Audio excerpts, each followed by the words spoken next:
Mimi nashukuru hawa viongozi. Wamatangi amesema yeye hapingi maendeleo, si namna hiyo? Lakini hakuna mtu anaweza kupinga maendeleo. Mimi ndio rais wa Kenya na hakuna mtu nitamuomba ruhusa kuja kufanya maendeleo mahali popote. So maendeleo itasonga mbele. Tunaelewana? Kwa sababu maendeleo ni haki ya wananchi. Ama namna gani Wathika? Sisi hapa Juja tulisema tunataka maendeleo.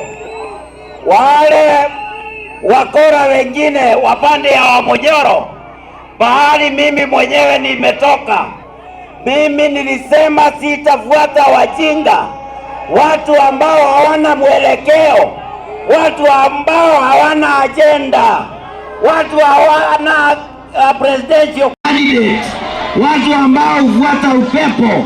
Mimi nilisema nitakaa na William Samoei, na sababu ya kufanya hivyo ni sababu nimeona maendeleo kwa serikali ya William Ruto.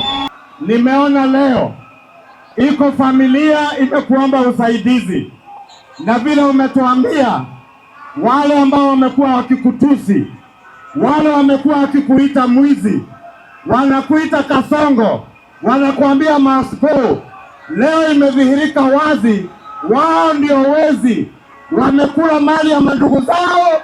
Na Mheshimiwa Rais, ni lazima tulinde mali hata ya mafamilia. Wewe kama rais uko na jukumu la kulinda kila Mkenya, kila Mkenya, utuwe kwa mafamilia zetu ama raia wote tuwalinde. Na Mheshimiwa Rais, nikimaliza hii Kiambu yetu, sisi hata ukiona tukiwa na kelele, sisi tumeamua kwa kauli moja, tutaangalia utendakazi wa ile kazi unatufanyia. Zile barabara unatujengea, manyumba kama haya, masoko na stadium kama hii.